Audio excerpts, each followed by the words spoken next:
Nadie sabe con certeza cuáles eran las doctrinas falsas que se promovían en Éfeso.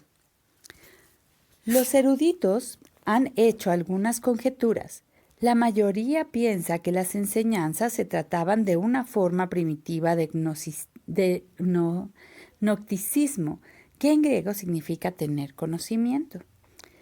Se presume que este grupo de enseñanzas heréticas se fueron mezclando con los conceptos del cristianismo, la filosofía griega y varias otras tradiciones religiosas.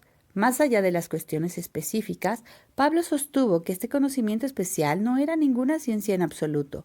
Le dijo a Timoteo que eran argumentos de la falsamente llamada ciencia y que los evitara. Lo que resulta más evidente sobre lo que sucedía en la iglesia de Timoteo es que había muchas especulaciones, controversias y parloteo. A los impostores les encantaba discutir y debatir sobre religión y filosofía. Hay una frase maravillosa de la novela de T.H. White sobre el rey Arturo, el libro de Merlín. Cuando la reina Ginebra, a su edad avanzada, se convierte en la abadesa de un convento. White la describe como extremadamente experta en religión, pero carente de devoción. Ginebra nunca tuvo temor de Dios.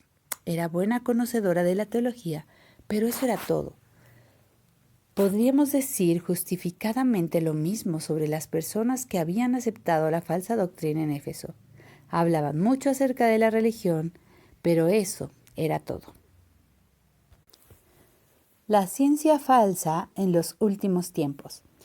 El problema de la ciencia falsa no se limita a los tiempos del Nuevo Testamento. Pablo advirtió que sería el problema persistente. En su primera carta de Timoteo expresó que Dios le había dicho explícitamente que inspiraciones engañosas y doctrinas diabólicas se infiltrarían en la iglesia en los últimos tiempos. Primera de Timoteo 4:1. En la segunda carta, justo antes de mencionar las 19 cualidades de un intruso, Pablo le recordó a Timoteo sobre este peligro constante. En los últimos días vendrán tiempos difíciles. El término griego traducido como difíciles se refiere a algo terrible. Algunos griegos utilizan esa palabra para describir a animales feroces y un mar violento. Se refiere a una situación peligrosa que es difícil de controlar y la cual no es fácil de atravesar a salvo.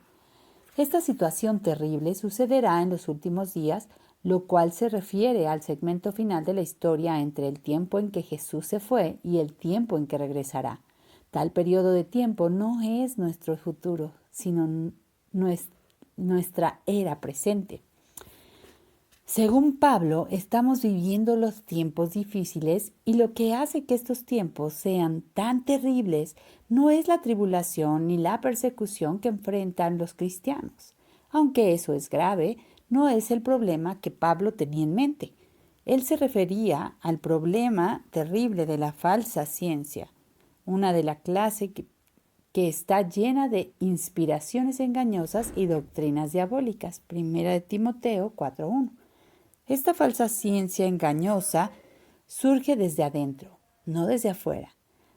Desde adentro de la comunidad cristiana y conduce a muchos a la perdición. Aunque Dios estableció a la iglesia para ser columna y fundamento de la verdad, Pablo advirtió que siempre habría personas en la iglesia que se opondrían a la verdad. Predijo que esta era estaría repleta de falsedad, la cual sería difícil de contener y controlar, y que el pueblo de Dios no saldría ileso. Muchos serían heridos y destruidos. Siempre ha habido personas que han promovido falsas doctrinas. Sin embargo, el tiempo de la venida de Cristo está ahora mucho más cerca. Estamos en la recta final de los últimos tiempos y, según mi parecer, el problema continúa agravándose. Cada vez es peor. Estoy segura de que habrá notado que hay una enorme presión sobre los cristianos a fin de modernizar las enseñanzas históricas de la Iglesia sobre la moralidad, matrimonio y género, el significado del pecado y la salvación, el juicio, la ira y la misericordia de Dios y la realidad del infierno. Y esta presión no proviene de afuera de la Iglesia, sino de adentro. En los últimos tiempos hemos presenciado el surgimiento de numerosos maestros cristianos populares que se han alejado de la verdad, llevándose con ellos a decenas de seguidores fieles. Estos maestros comenzaron por cuestionarse si las cosas que la Iglesia tradicionalmente consideró erróneas podrían en realidad ser correctas. Apelaban a nuevas interpretaciones alternativas de la Biblia para respaldar sus ideas.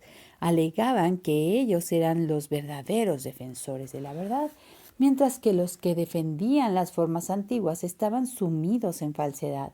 Esto no es nada nuevo.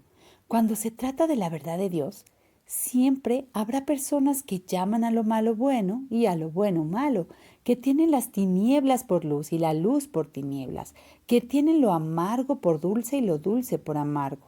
Isaías 5:20. Lo que sí resulta nuevo es la gran cantidad de enseñanzas cristianas que tenemos que filtrar.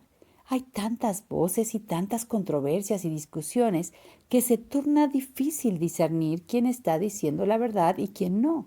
Todo puede volverse muy confuso. Ya hablamos del hecho de que las mujeres de Éfeso les encantaba aprender y consumían un montón de información, pero no se molestaban en ponerla en práctica. En este capítulo estamos considerando un problema estrechamente relacionado. Estas mujeres no solo no ponían en práctica lo que aprendían, sino que tampoco discernían ni el conocimiento que estaban recibiendo si era verdadero.